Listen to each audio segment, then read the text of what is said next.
ఈరోజు మధ్యాహ్నం భోజనాలకి ఏమేమి రెడీ చేస్తానో చూపిస్తారండి.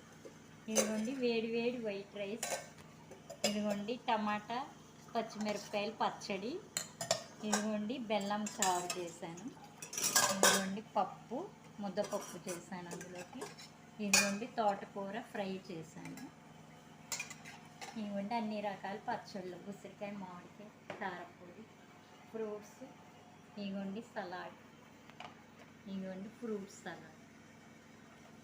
ఇదిగోండి నేను భోజనానికి ఎలా ఉన్నాయో కర్రీస్ టేస్ట్ చేసి చెప్తానండి, మీకు పెట్టుకుంటున్నానండి. అన్నీ వేసుకుని పచ్చడి వేసుకున్నాం. ఫస్ట్ పప్పుతో తిని మీకు చూపిస్తానండి ఎలా ఉంది టేస్ట్.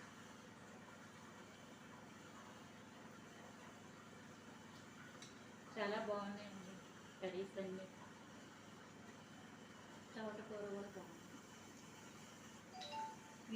ఈ వీడియో కనుక మీకు నచ్చినట్లయితే లైక్ చేయండి, షేర్ చేయండి, సబ్స్క్రైబ్ చేయండి. Rani cooking videos. Thank you for watching.